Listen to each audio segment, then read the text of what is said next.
Now, drawings of the famous ship Titanic are being made available to the public for the first time in Northern Ireland. The drawings are among hundreds of thousands of documents which detail how ships were built by the Belfast-based shipyard Harland and Wolff. National Museums Northern Ireland also said a major project to catalogue the material is underway. The tragic story of Titanic has always captured the public's imagination after it struck an iceberg on its maiden voyage in 1912.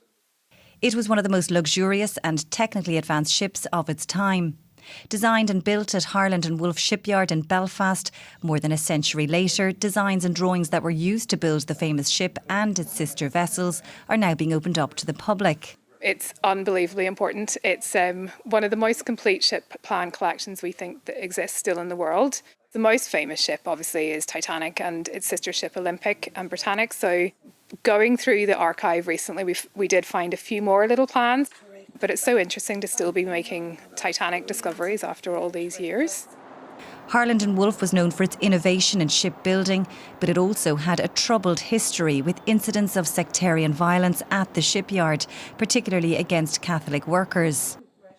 This vast archive extends beyond drawings and blueprints and includes handwritten notes, internal memos and numerous other documents, including a marriage proposal.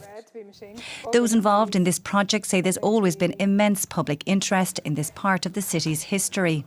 A lot of the interest may be from just having seen a film, but for some people it might be for models of ships. And also where there's been a shipwreck or there's been some sort of problem with a ship, and maybe there's the risk of an environmental disaster with oil spill or something, where a company has been known to make contact with National Museums NI to check the plans and then to ascertain how to address the problems. For problem solving or for those simply fascinated by this collection, they can view the plans online or see them at Ulster Folk Museum. Karen Creed, RT News.